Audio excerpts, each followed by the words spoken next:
A young mum has been hit with a huge fine. A sneaky camera caught her adjusting her seatbelt for just a moment. The reason? So she could use a breast pump. I was just gobsmacked. I was shocked. I just feel like it's a situation that shouldn't really be happening, to be honest. Meet beautiful baby Billy. With a full belly, he's certainly full of smiles. I feed him on demand. He's a hungry little one. But not everyone is as happy about mealtime. And once you hear the price Billy's mum's forked out for his latest feed, you might lose your appetite. So it was $1,161 and 4 demerit points. I'm still kind of in shock by it.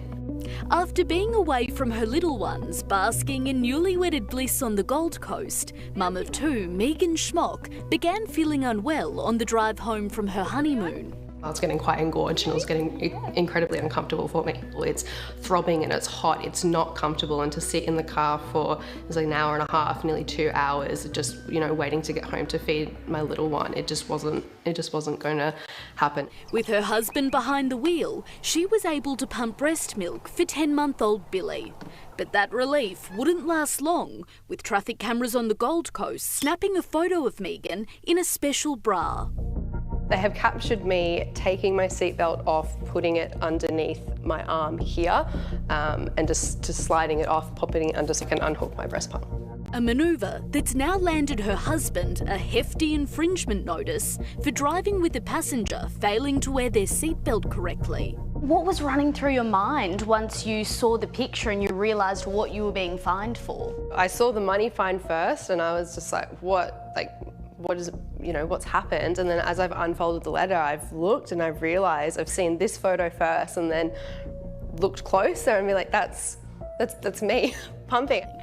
In a state of shock, Megan claims she had no idea you could get fined for adjusting your seatbelt for a few moments, demonstrating the process for our cameras. When I'm finished pumping, I will take my seatbelt off the top of my arms and then I just swing it under here so it goes under my arm here.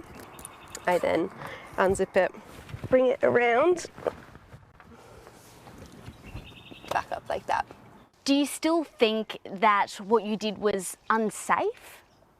I don't believe so for that short amount of time. However, that's not what the law says. Another Queensland mum also learned this lesson the hard way, with the very same seatbelt camera also capturing her in the passenger seat pumping breast milk. I think I felt a lot of support from that. It wasn't just me. Do you think the penalty is warranted for what you did? I don't think so. I understand, obviously, that, you know, the law is the law. If you're not wearing your seatbelt correctly, you know, there's going to be consequences for that. I didn't realise that, I guess, the motion of me popping it over my shoulder just for that split second to unhook my, you know, my pump, and it was the wrong thing. Megan and her husband are now disputing the fine with the Department of Transport and Main Roads and considering exploring the potential for a seatbelt exemption due to a medical condition. A lot of people will wonder, could you have just waited until you got to your destination to pump? No. As a breastfeeding mum, and I'm sure any other mums who have breastfed before or who have pumped before know that no, you can't just really wait, particularly when you're on the stage of engorgement. It's incredibly painful. I mean, surely this isn't the point of those cameras, and that fine, well, that fine's just ridiculous.